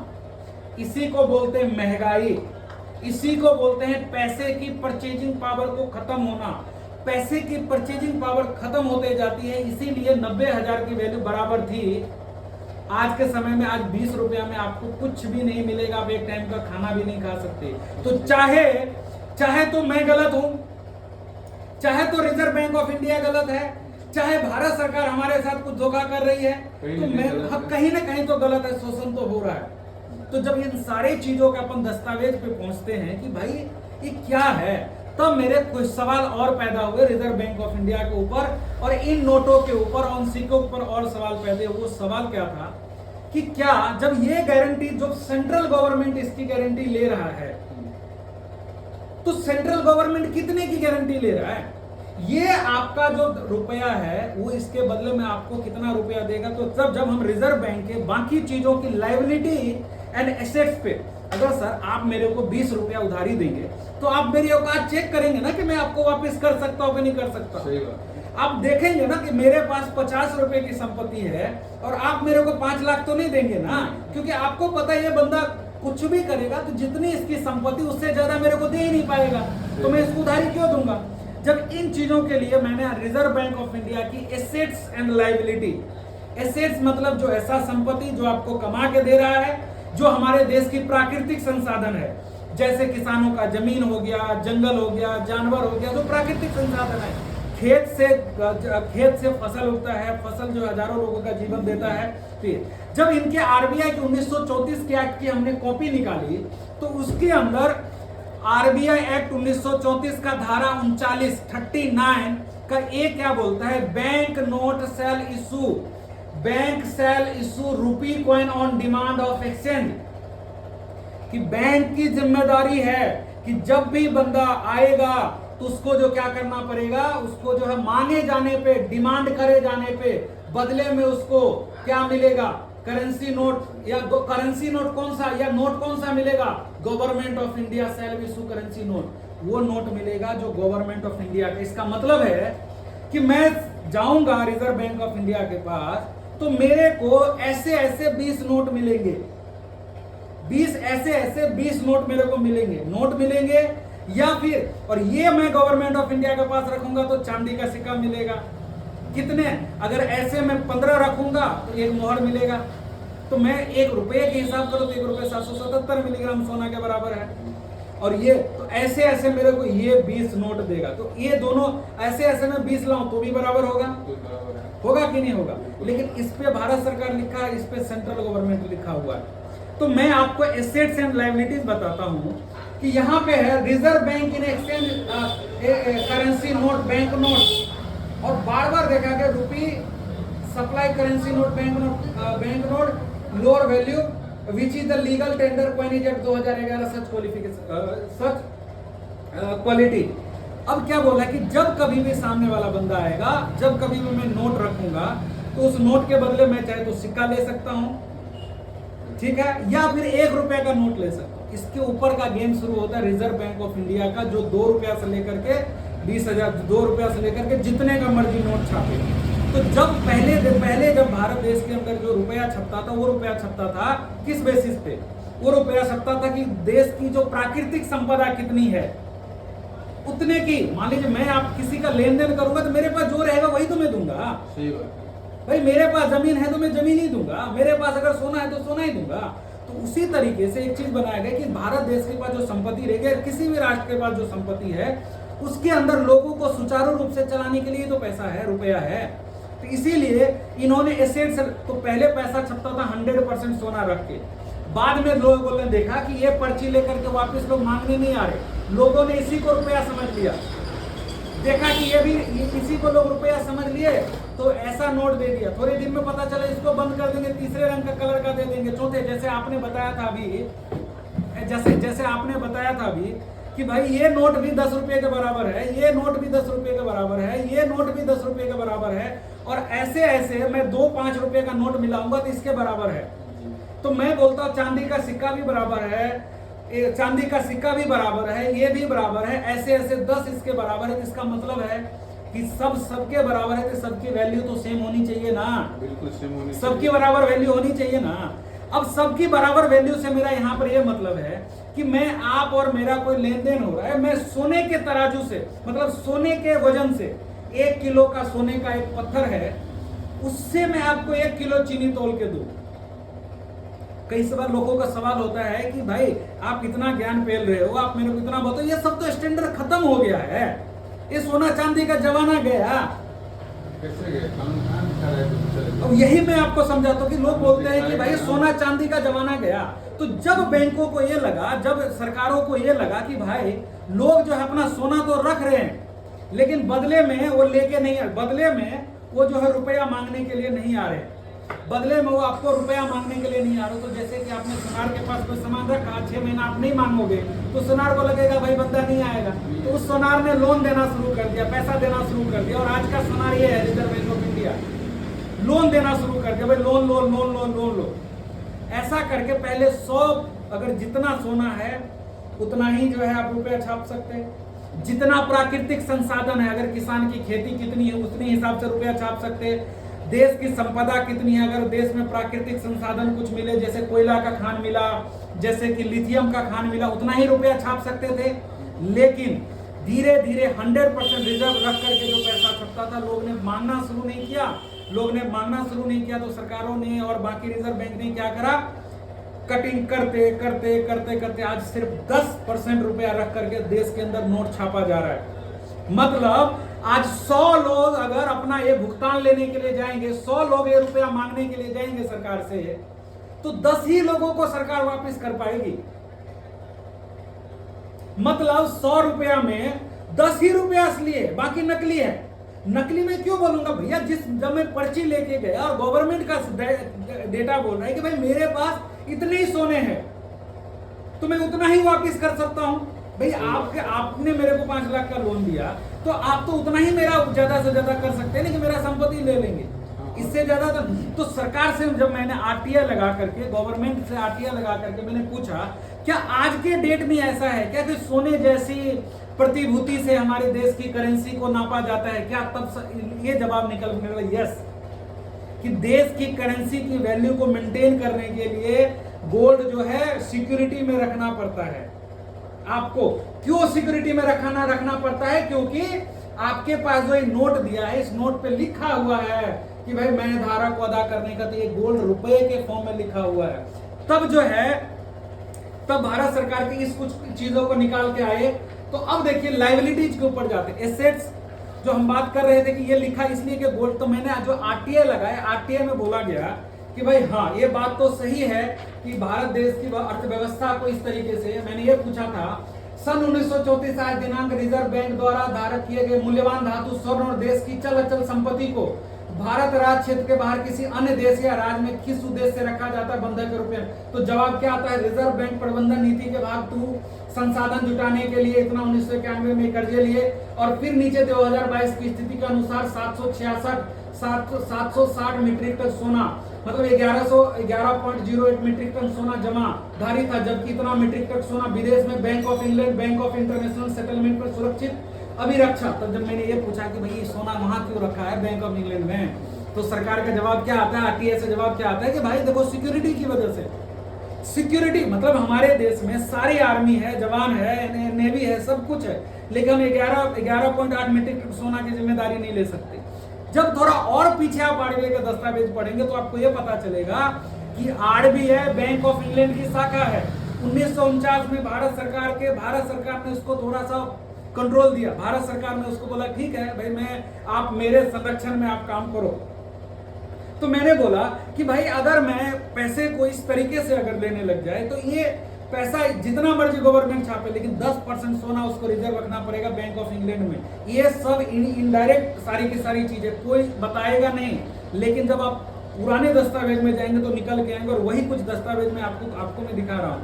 तो मैं कहां पे था, हाँ, तो एसेट्स एंड लायबिलिटी। तो हमने आरबीआई के कुछ एसेट्स एंड लायबिलिटीज निकाले जिसके अंदर भारत देश में कितना पैसा है, कितनी करेंसी है, कितना लोगों के ऊपर लोन है, क्या है, नहीं है, सब। तो यहाँ liabilities of the issue department, तो यहाँ पे इसके अंदर 100% जिम्मेदारी है किसकी, गवर्नमेंट ऑफ इंडिया की। लेकिन आरबीआई के हिसाब से the liabilities of the issue department shall be amount equal to the total number of the amount of the currency note government of India. Sir बोल रहा है कि भारत सरकार की उतनी ही लायबिलिटीज है जितना गवर्नमेंट रुपया है। ये है गवर्नमेंट रुपया, और ये जो है रिजर्व बैंक का रुपया, और ये है गवर्नमेंट रुपया। यहां गारंटी है, असली चीज की कोई गारंटी नहीं। पर्ची लेके जाएंगे पैसा मिलेगा, डुप्लीकेट चीज को गारंटी देना पड़ा। गारंटी कौन दिया है, सेंट्रल गवर्नमेंट। और सेंट्रल गवर्नमेंट नाम की लीगल चीज इस भारत दुनिया में कहीं नहीं है। सेंट्रल गवर्नमेंट एक फर्जी शब्द है जो बनाया गया है, बसाया गया है, लोगों को दिमाग में डाला गया है। सेंट्रल गवर्नमेंट फर्जी चीज है। वकील साहब अब मैं बोलता हूं सेंट्रल गवर्नमेंट अगर फर्जी है तो एक बात बताइए, सेंट्रल गवर्नमेंट अगर फर्जी है तो आप देखिए हर जगह पर इस शब्द को गाढ़ा गया है। हर जगह पे सेंट्रल गवर्नमेंट को जान करके जो है घुसेरा गया। अब मैं आपको दिखाता हूँ रिजर्व बैंक ऑफ इंडिया का जो बैलेंस शीट है वो आपको मैं बैलेंस शीट दिखाता हूँ। कोई आपको रिजर्व बैंक ऑफ इंडिया का जो एसेट्स एंड लायबिलिटीज है, तो पहले ये बोला कि एक्चुअल संपत्ति उतनी ही है जितने 1 रुपए का नोट है। एक्चुअल संपत्ति उतनी ही होगा जितना 1 रुपए का नोट है।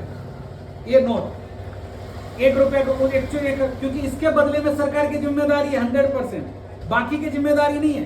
क्योंकि इसकी जिम्मेदारी कब खत्म, जिस दिन भारत, जब मैंने रिजर्व बैंक को पूछा कि भाई ये जो तुमने गारंटी लिया है तो इसमें भारत सरकार का क्या रोल है और तुम्हारा क्या रोल है, तो रिजर्व बैंक ने बोला कि भाई मेरा रोल सिर्फ इतना है कि मैं तुम्हारे को 5 रुपया तो दे रहा हूं, लेकिन इसकी गारंटी भारत सरकार ले रही है।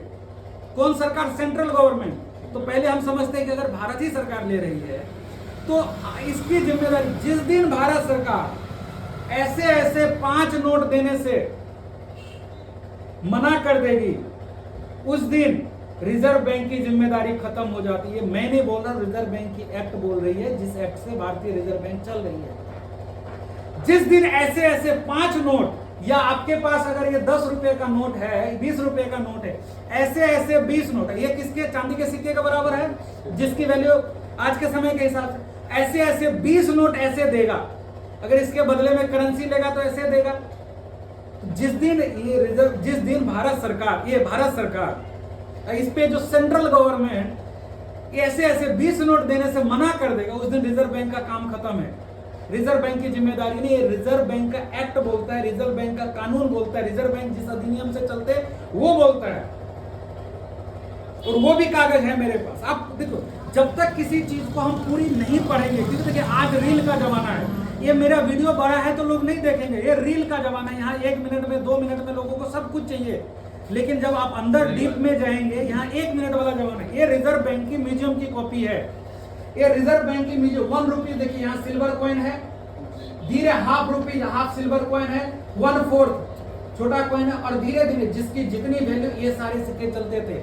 अब देखिए यहाँ पे ये रिजर्व बैंक ऑफ इंडिया से मैंने डाउनलोड करेंगे भारत देश के अंदर करेंसी कितनी है, नोट कितनी है, लोगों पे कर्जा कितना है, लोगों ने कर्जा कितना है, सरकार ने कितना रिजर्व, मतलब सरकार खुद भी रिजर्व बैंक ऑफ इंडिया से उधारी लेती है।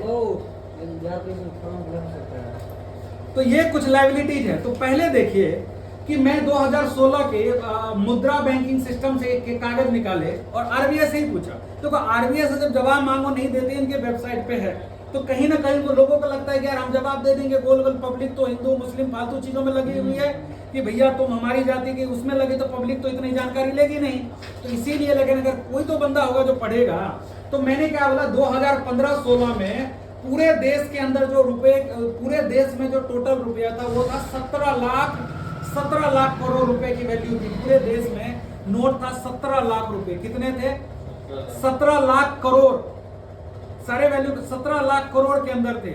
लेकिन देखिए क्या गजब होता है कि जैसे ही नोटबंदी होती है, और नोटबंदी के बाद, क्योंकि अब रुपया छापने का कोई स्टैंडर्ड रखना नहीं है ना, जब लोगों को लग गया कि सामने वाला बेवकूफ है, भारत की जनता बेवकूफ है, भारत की जनता इस चीज के बारे में नहीं जानेगी, जो बोल देगी सरकार वो करेगी, भारत की जनता ऐसी है कि उसको जो बोल दो वो करेगी, तो बंदा अपनी मनमानी तो करेगा ना।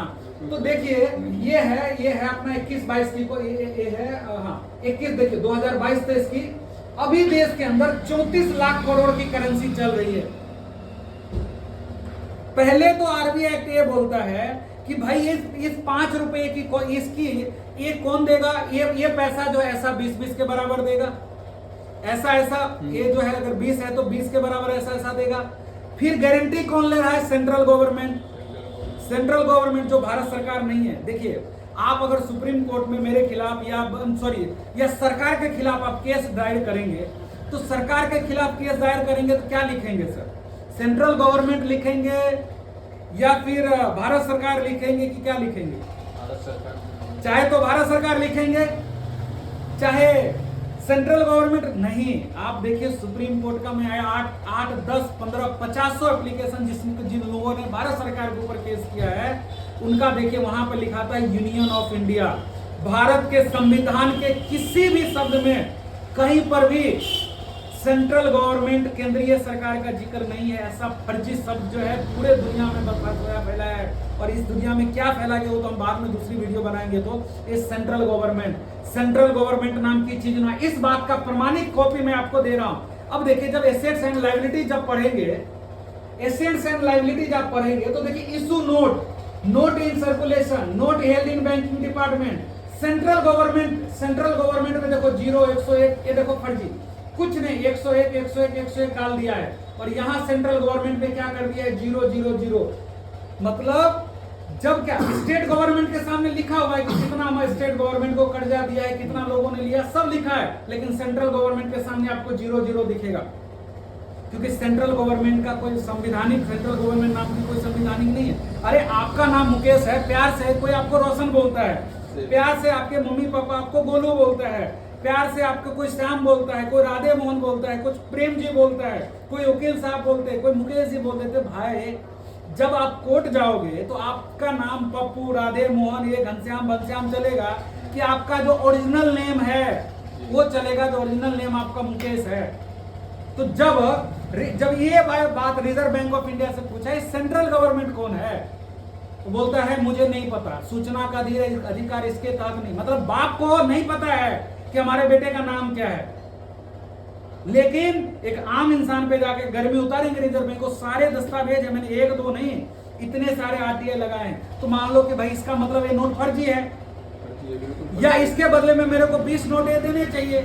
ये पहले ही बोल दिया कि जिस दिन भारत सरकार, यहाँ पे भारत सरकार भी नहीं लिखा है, यहाँ पे कहीं भारत सरकार आपको नहीं दिखेगा, सेंट्रल गवर्नमेंट, सेंट्रल, इसमें भारत सरकार। तो इसका मतलब है जब भी ये इसके बदले ये नोट मांगे, कल होकर के मान लीजिए मैं रिजर्व बैंक ऑफ इंडिया के ऊपर केस करने गया कि भाई आपने मेरे को फर्जी नोटों में मेरे को लेन देन कर रहे हैं, और रिजर्व बैंक के ऊपर मैं केस करूं, मैं बोलूंगा कि भाई किसके, कोर्ट में जाता हूं, मैं बोलूंगा भाई ये फर्जी नोट है, तो बोलेगा भाई किस पे केस करना है, तो मैं बोलूंगा सेंट्रल गवर्नमेंट पे। भाई तो पहले बोला भाई किसके ऊपर केस करना है, तो मैं बोलूंगा भाई सेंट्रल गवर्नमेंट पे। कोर्ट बोलेगा ये कौन है, हम पूछेंगे रिजर्व बैंक से ये कौन है, तो कोर्ट तो बोलेगा भाई सरकार, मैं बोलूंगा भारत सरकार के ऊपर। कहां लिखा है भारत सरकार के ऊपर केस करोगे तो? नहीं, मैं गारंटी तो दिया है, हम तो अभी तक यही समझ रहे थे कि भारत सरकार है, सब तुम्हारे समझने से होगा कि यहाँ क्या कैसे चलेगा। तो भाई तुम्हारे को पहले लिख के बता रहा है कि भाई इसकी जिम्मेदारी जो है, 1 रुपया की नोट की जिम्मेदारी 100% भारत सरकार की है, इससे ऊपर की जिम्मेदारी सेंट्रल गवर्नमेंट ले रहा है, और सेंट्रल गवर्नमेंट कोई नाम ही नहीं है संविधानिक ना, तो इसका गारंटी क्या है, तो फर्जी है फिर, ये रुपया फर्जी है। इस रुपये का क्या मतलब है, जिस रुपये के लिए मर्डर हो जाता है, जिस रुपये के लिए आज समाज में ये चीज, जो रुपये के लिए भैया सारी दुनिया ऊपर से नीचे पागल, इस रुपये का क्या मतलब। रिजर्व बैंक ओपन बोला हुआ अपने कागज के अंदर। तो चाहे तो ये मेरे को बेवकूफ बना रहे हैं या हम बेवकूफ है, ये सवाल जवाब ये समझना आपका काम है। मैं किसी तरह के, मैं तो आपको फैक्ट रख रहा हूं, इसमें कोई सवाल है तो आप मेरे को पूछ सकते हैं। एक चीज समझ में आ गई, इस नोट की वैल्यू, इस नोट की वैल्यू, जब मैंने कागज ये भी मैंने आपको दिखा दिया। और जब आप एक चीज और भी समझिए कि भारत, देखिए हाँ, अब ये मैंने गूगल से कुछ निकाले हैं, आप ही निकाल के दिए हैं कि रिजर्व बैंक धारक यानी बैंक नोट रखने वालों को विश्वास दिलाने के लिए नोट पर वचन लिखती है। इसका मतलब यह होता है कि जितने मूल्य का नोट आपके पास है उतने मूल्य का सोना आरबीआई के पास रिजर्व है। तो ये तो गारंटी तो खट से दे दिया, जितने नोट का उतना रिजर्व है। लेकिन रिजर्व कितना है, रिजर्व है सिर्फ 10%। आज देश के अंदर टोटल गोल्ड रिजर्व और टोटल जो डॉलर का रिजर्व है, टोटल जो भारत सरकार की वो है, वो सिर्फ 4 लाख, 4, 4.5, 5 लाख करोड़, 5 लाख करोड़ की है। 5 लाख करोड़ की गारंटी है। मतलब भाई आपसे मैंने पैसा लिया, लिख के दिया, तो मेरे पास 5 लाख करोड़ की करेंसी है वापस करने का आपको। लेकिन 5 लाख का सामान आपको मैं वापस कर सकता हूं, लेकिन देश के अंदर नोट चल रहा है। 2015-16 में नोट था 17-18 लाख करोड़, और नोटबंदी के बाद डायरेक्ट 34 लाख करोड़, मतलब सीधा डबल नोट छापा गया। आज जो भी बंदा इस वीडियो को देख रहे हैं, चाहे किसी भी समाज का बंदा हो, क्या उसके बाद से महंगाई बढ़ा है कि नहीं बढ़ा है, भ्रष्टाचार बढ़ा के नहीं बढ़ा, क्या आतंकवादी का संग वो रुक गया, किसी तरह नहीं, और भी चीजें महंगाई बढ़ी है। आम जनता नीचे से ऊपर तक परेशान है कि नहीं है। आपको मैं 2015 की ये दिखाता हूं। 2015 के अंदर 15-16 में कितने नोट दिखाए।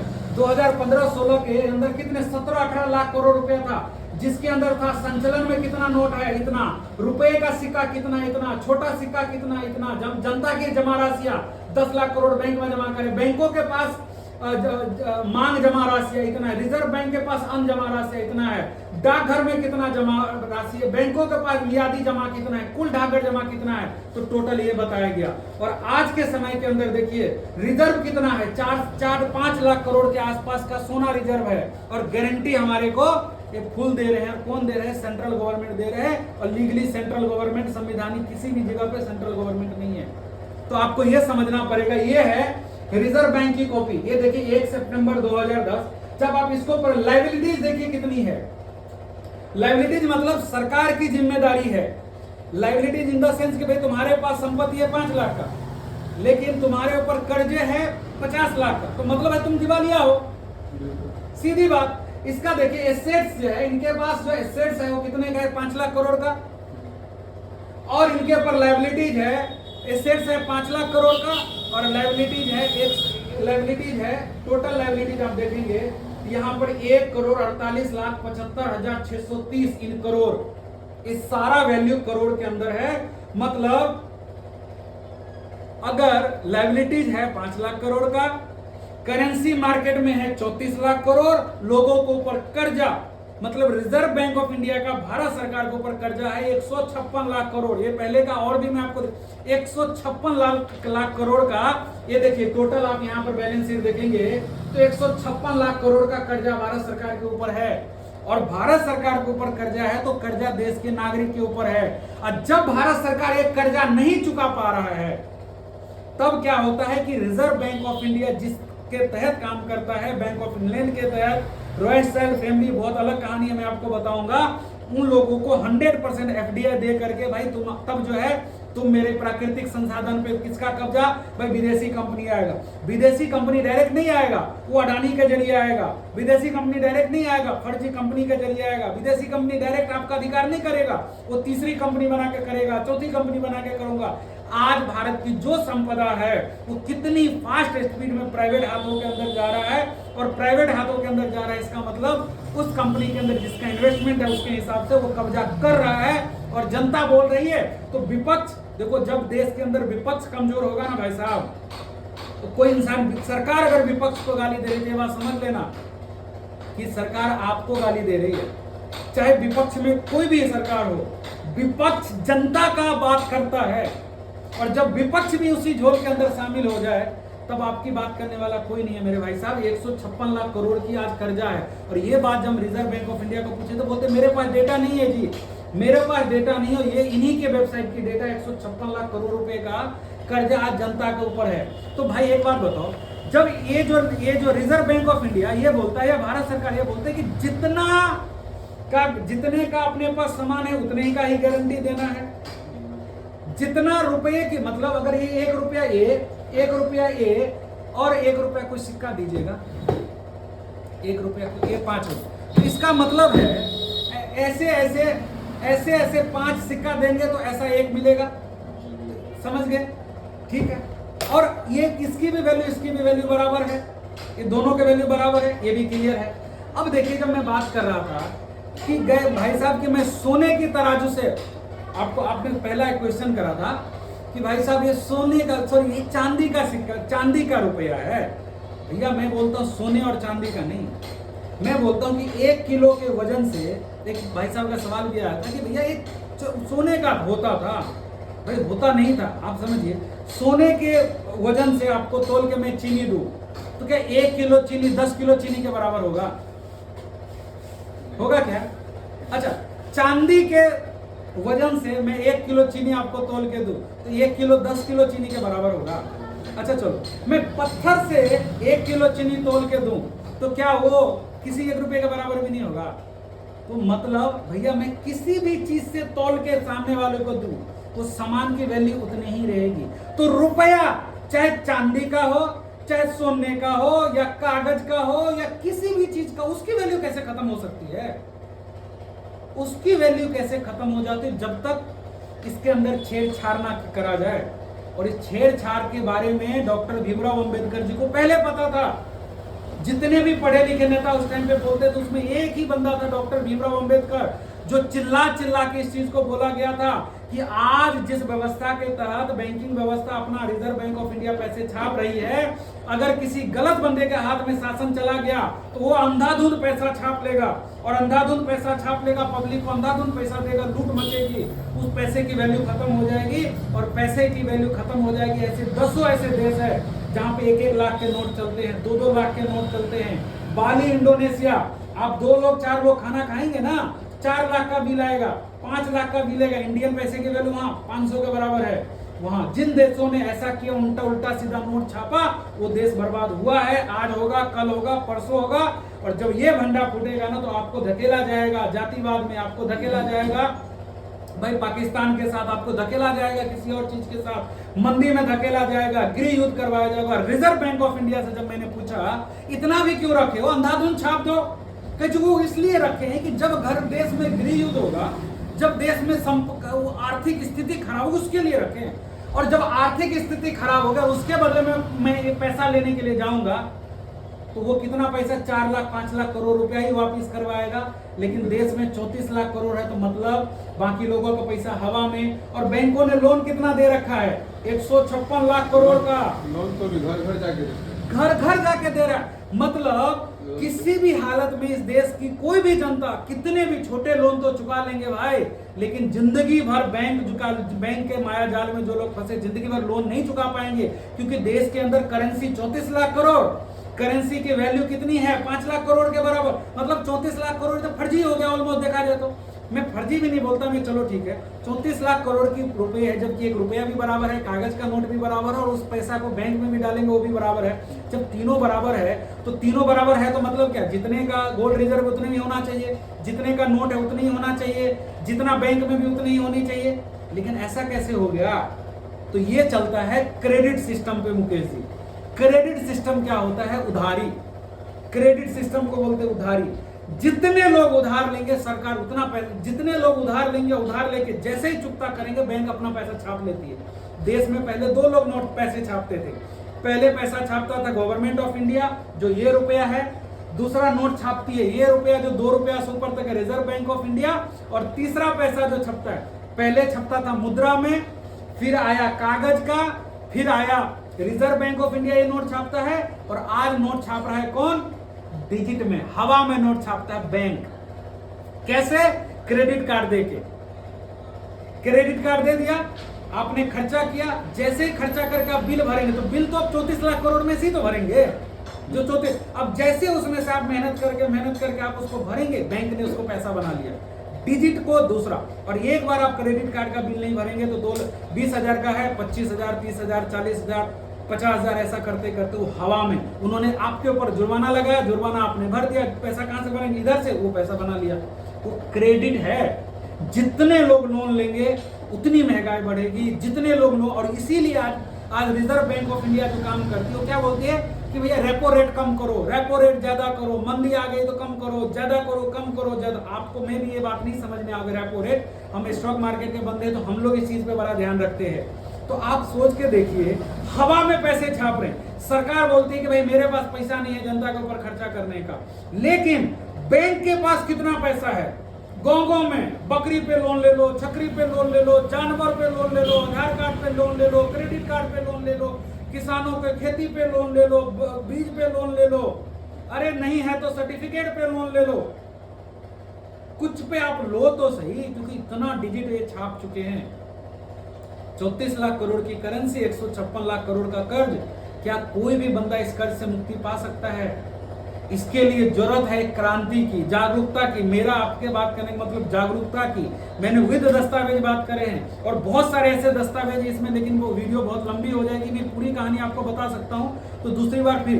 तो इसीलिए जब पहले रिजर्व बैंक ऑफ इंडिया भाई साहब नोट छापते थे, 1968 से पहले जो नोट छापते थे उस पे देखो क्या लिखा होता था। जैसे इस पे जब पहले जो रिजर्व, जैसे 1 रुपए का जो ये नोट है, ये नोट, इस पे तो कुछ गारंटी नहीं, तो इस पे लिखा होता था, ये 1968 का नोट है, आप देख सकते हो 1968 के पहले का नोट है। इस पे लिखा हुआ है, I promise to pay the bearer on demand the sum of. अब देखिए, I promise to pay the bearer on demand the sum. अब ये बोला, मैंने रिजर्व बैंक को पूछा कि भाई पहले का जो नोट आते थे उस पे तो ये लिखा होता था कि मैं प्रॉमिस करता हूं जिस भी बंदे के पास ये नोट है ऑन डिमांड, मतलब मांगे जाने पे। अब 1934 में क्या लिखा था?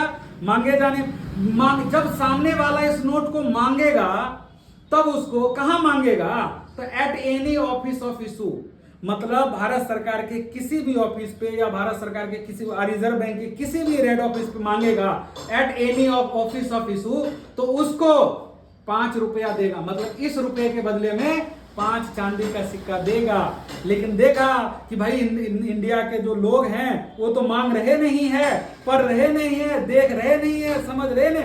1968 के बाद ये भी गायब कर दिया। आज 5 रुपए के नोट पे आप मेरे को बताओ कहीं लिखा है ऑन? अब तो ये पर्ची दिखा करके आप मांग भी नहीं सकते। इसमें लिखा होता था, मुकेश जी जब आप मेरे पास आइएगा हम आपको इतना रुपया देंगे, मैं लिख के दे रहा हूं, आप जब मांगिएगा। इस पे बोला है जो धारक के पास इतना इतना। और जब मैं ये सवाल रिजर्व बैंक ऑफ इंडिया से पूछा, ये एफिडेविट है वकील साहब, कोर्ट के अंदर गलत एफिडेविट देना या कोर्ट के अंदर एफिडेविट चेंज करना कितना बड़ा गुनाह है? कोई चेंज कर सकता है क्या? तो ये एफिडेविट गवर्नर का किसने चेंज करा? 1968 के अंदर किसकी सरकार थी? आप सोच के देखिए कि पहले तो मांगे जाने पे देंगे, अब ये भी गायब कर दिया। और 2016 में ये भी गायब करके गूगल पे, फोन पे, डिजिटल ये सब आ गया, अब ये भी गायब होने वाला है। अब आपका जो है ना गूगल पे, फोन पे, यूपीआई भी गायब होने वाला। अब आएगा सीबीडीसी, और सीबीडीसी जो है पूर्णतः गुलामी का प्रतीक। आप हिल नहीं सकते। आप सरकार के खिलाफ कुछ बोलिएगा, भाई आपका आधार कार्ड से बैंक अकाउंट लिंक है, लॉक। आप कुछ बोलिएगा, किसान का जमीन लॉक। आप कुछ बोलिएगा, आधार कार्ड से आपका गैस कनेक्शन लिंक है, खाना नहीं बनेगा आपके घर में, चूल्हा तो आपने रखा नहीं। गांव में जो लोग है वही रखे, बाकी शहर वाले तो है। इससे भी नहीं, गैस सिलेंडर तो घर घर में गैस का पाइपलाइन गया है। एक बार आपने सरकार के खिलाफ बोलने की कोशिश करेंगे तो आपको सीधी सी बात करी जाएगी कि भैया आपका गैस कनेक्शन बंद, पोस्टपेड मीटर लग रहे हैं, एक बार बोलोगे ऊपरे से लॉक, जब तक रिचार्ज नहीं कराओगे बंद। तो आपको पूरी तरीके से, क्योंकि अब देखिए बैंक में आपका करोड़ों रुपया है, तो रिजर्व बैंक गारंटी लेता है 5 लाख से ज्यादा नहीं दे पाऊंगा। मालूम है कि नहीं बात आपको? क्यों ये बात 5 लाख से? लेकिन हमारा संपत्ति अगर उसके पास हो तो चढ़ के आएगा। गुंडागर्दी इसको बोलते हैं। और सरकार के प्रोटेक्शन के अंदर रिजर्व बैंक और बैंकिंग सिस्टम जनता में लूट मचा रखी है, बुरी तरीके से परेशान सब है। लेकिन सब जो है हर पार्टी ने अपना अपना एजेंडा सेट कर लिया है। एक पार्टी जातिवाद की बात करेगा, एक पार्टी हिंदू की बात करेगा, एक पार्टी मुस्लिम की बात करेगा, एक पार्टी नहीं किसी की बात करे, किसान की बात करेगा। और कोई किसी बंदे के जमीन पे आकर के नहीं देखता है कि भैया आम जनता की प्रॉब्लम क्या है। आज हमारे रुपए की वैल्यू दिन ब दिन गिरती जा रही है। रुपये का डिवैल्यूएट करना, रुपये की वैल्यू को कम करना कानूनन अपराध है। 1860 के आईपीसी 230 से लेकर के 252 पढ़िए, और पेपर करेंसी एक्ट के हिसाब से रुपये, फर्जी रुपये के अंदर लेन देन करना 489 का क ख ग घ, मतलब 489 का ABCDE है कि किसी भी रुपये के, फर्जी रुपये के अंदर लेन देन करना कानूनन अपराध है। और इस चीज को लेकर के मैंने सवाल करा बैंक वाले से कि भाई बैंक वाले मेरे को लोन दिए हैं, वो कौन सा लोन दिए हैं? रुपया दिए हो कि नो करेंसी दिए हो या फिर मेरे को डिजिट दिए हो? अगर डिजिट बराबर है रुपये के, रुपया बराबर है इसके, तो तीनों बराबर होनी चाहिए। जी बिल्कुल, तीनों बराबर होने चाहिए ना। तो तीनों बराबर कैसे? 34 लाख करोड़ की करेंसी है, बैंकों में क्रेडिट तो 156 लाख करोड़ का है, और जो है रिजर्व है 5 लाख करोड़ का। तो ये इतना बड़ा फ्रॉड है। और यही रीजन है कि आज देखिए पूरी बैंकिंग व्यवस्था जो गांव-गांव में लोगों को लड़ा रही है, लोगों को, और जिनको लग रहा है कि रिजर्व बैंक ऑफ इंडिया जो है सरकार की सबसे, रिजर्व बैंक ऑफ इंडिया एक ऐसी वो है जो 1949 की कॉपी मेरे पास, 1949 के सरकार के संरक्षण में चल रहा है। आज रिजर्व बैंक से ही मैंने सवाल किया ना, कैसे कामकाज कर रहे हो? 1934 के एक्ट के हिसाब से मैंने एक्ट पर ली। ये सारा का सारा है कि किसी दोस्तों का सवाल हो तो आप जरूर पूछेगा। आपका कोई सवाल हो मुकेश जी तो आप मेरे को बताइए। बाकी आप लोगों का भी कोई सवाल हो इस चीज के ऊपर तो आप मेरे को पूछ सकते हैं, मैं आपको जवाब दूंगा। लेकिन एक जन जागरूकता अभियान है, जन लोगों, हर बंदे को जागरूक करना है। बैंकों का लोन है, बैंक वाले परेशान कर रहे हैं, बैंक वाले का किसी भी तरह का ये है, आप जो है हमारे को कमेंट करिए। आपका आपका आवेदन तैयार करा के बैंकों को देते हैं और बैंक के पास आज जवाब नहीं है। पूरे देश के अंदर आज 1 लाख से ज्यादा जागे हुए लोग हैं जो बैंकों को ये बात बता रहे हैं, ओपन बता रहे हैं, समझा रहे हैं कि भाई तुम कौन सी पैसे में लेन देन कर रहे हो। हमने बैंक से पूछा कि जो मेरे को पैसा दिए हो कौन सा रुपया दिए हो, लीगल है, वैध है क्या अवैध है। 1000 एप्लीकेशन पूरे इंडिया में लगे हैं, लेकिन आज बैंक जवाब नहीं दे रही है, सिर्फ गुंडागर्दी कर रही है। अगर तुमने वैध रुपए दिए हैं तो लिख के दे दो, अवैध रुपए दिए तो लिख के दे दो, क्योंकि उसको पता है वैध लिख के दूंगा तो भी फंस जाएंगे, क्योंकि वैध रुपए की वैल्यू तो 4800 है सोने के रेट के हिसाब से। अगर बोलूंगा अवैध रुपया है तो भैया जब अवैध रुपये दिए तो 489 के हिसाब से जिंदगी भर की सजा है। तो बैंक अगर ये बोलती है कि जो रुपया दिया वही वापस कर दो, जब समझ में आ गया कि वैध है या अवैध है, जब समझ में आ गया कि वैध रुपया है तब तो पूरा दोगे, तब तो दूसरा धारा लगेगा ही नहीं। और अवैध लिख के दोगे तो अवैध रुपया में लेन देन करना कानूनन अपराध है, उसकी भी सजा 8 साल और जिंदगी भर है। तो बैंक को सर मैंने पेपर लगाए हुए हैं, मैंने कहा ये अप्लाई बैंक से पूछा जाए ना। एक्सिस बैंक ऑफ इंडिया को मैंने कागज लगाया, ये जो है एक्सिस बैंक ऑफ इंडिया को हमने ये सारी बातें जो रुपए की जितनी भी चीज है सर, तो ये मैंने सारी चीजें एक्सिस बैंक को मैंने भेजा कि भाई बैंक से ही पूछ लेते हैं, हम गलत हो सकते हैं वकील साहब, आप गलत हो सकते हैं। हमने ये एप्लीकेशन बैंक को लगा के भेजा, जिस एप्लीकेशन में जितनी भी अपनी बातें हैं कि रिजर्व बैंक द्वारा प्राप्त साक्ष्य के आधार पे मेरे कुछ संशय है, तो इन्होंने पूरे तरीके से मैंने ये चीजें मैंने इसको लगा करके मैंने भेजा। और मैंने बोला सर आप ये कॉपी मेरे को देख करके मेरे को बताइए, फर्जी नोट बनाना, फर्जी नोट रखना, फर्जी नोट से लेन देन करना, फर्जी नोट मांगना, ये संदिग्ध अपराध, ऐसा करने पर 8 साल से लेकर के उम्र कैद की सजा है। ये 400 क्या बोलते हैं 489 का अभी भी गूगल से डाउनलोड ये एप्लीकेशन। आज बैंक को 3 महीने हो गए हैं, अभी तक बैंक ने जवाब नहीं दिया है। जब बैंक ने जवाब नहीं दिया है तो ये देखिए मैंने उसके बैंकों के खिलाफ ये जो है मैंने ये एप्लीकेशन का जो डिजिटल कॉपी है गुजरात पुलिस को मैंने भेजा है। गुजरात पुलिस को बैंक के खिलाफ मैंने एफआईआर की रिपोर्ट करने के लिए मैंने बोला है। देखिए एफआईआर करने के लिए मैंने बोला है गुजरात पुलिस को, मैंने ऑनलाइन एप्लीकेशन के जरिए मैंने बताया। इसका मतलब आप समझ लीजिए कि अगर कानून सबके लिए बराबर है तो बैंक ने मेरे साथ धोखा किया, उसका जवाब कौन देगा सर? कानून अगर सबके लिए बराबर है तो कानून की जिम्मेदारी है कि नहीं भाई मेरे भी एप्लीकेशन लगाए। अगर मैं गलत हूं तो आप लिख के दे दो, अगर मैं सही हूं, क्योंकि बैंक से जब आप लेन देन करते हैं तो बैंक तो सर कागज में भरोसा करते हैं, बैंक तो आपसे कागज में लेन देन करती है। तो मैं भी बोला कि आप कागज में आपको एक छोटी सी बात लिख के दे देना है कि आपने मेरे को वैध दिया, अवैध दिए, लीगल दिए, क्या दिए, आप लिख करके दे दीजिए। भाई 120 पेपर साइन करा, आप लोगों के पास भी लोन है, कितने पेपर साइन कराने के बाद लोन देते हैं? तो क्या हमारा एक अधिकार नहीं कि हम उनको पूछे कि कौन सा पैसा दिए हो? तो ये हमारा अधिकार है। कुछ सवाल हो मुकेश जी तो बताइए, कुछ भी ऐसा इसमें किसी तरह की कोई सवाल हो।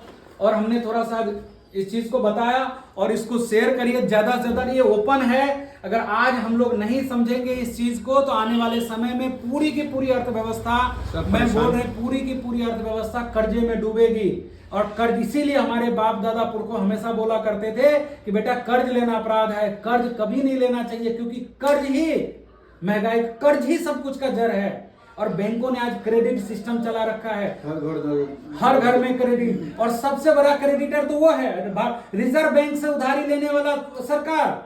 स्टेट गवर्नमेंट के लिए हर बड़े स्टेट के अंदर जो है रिजर्व बैंक, जैसे अपन पटना में जो है रिजर्व बैंक है, तो भाई स्टेट गवर्नमेंट को जरूरत पड़ा तो वहां से जाके ले लेंगे, उसको जरूरत पड़ा तो वहां से जाके ले लेंगे, इसको जरूरत पड़ा तो हर जगह पर रिजर्व बैंक बना रखे, ले लेते हैं कर्ज। आपको क्या लगता है विदेशी कर्ज लिया, सरकार ने इतना विदेशी कर्ज लिया तो क्या लगता है वहां से पैसा लेके आते होंगे? नहीं, उतने नोट छाप लेंगे, उतने का गोल्ड जो है बैंक ऑफ इंग्लैंड जमा करवा लेगी, सीधी बात।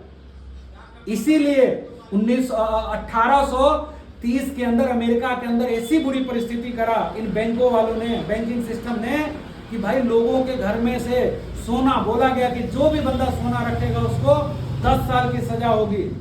क्योंकि देश में जब आर्थिक मंदी आती है तो इस तरीके से आपको बोला जाएगा। अगर हमारे देश में आज अगर बुरी परिस्थिति आ जाए, सारा का सारा आ जाए, तो आपको बोला जाएगा भाई सोना घर से बाहर निकालो, सोना घर से। और हमारी देश इसीलिए भी टिका हुआ है कि आज भी देश के अंदर जो लोग रह रहे हैं उनके अंदर सोने के रिजर्व करने की शक्ति है। बैंकों से ज्यादा सोना लोगों के कान में, नाक में, लोगों के गहने के रूप में पड़े हैं, बैंकों से ज्यादा सोना। इसीलिए हमारा अर्थव्यवस्था रुका हुआ है, नहीं तो ये भी खत्म होने की कगार में। तो ये चीज़ अपने को मुकेश जी समझना पड़ेगा। कुछ सवाल हो तो आप पूछिए, नहीं तो फिर नेक्स्ट वीडियो के अंदर चर्चा करेंगे।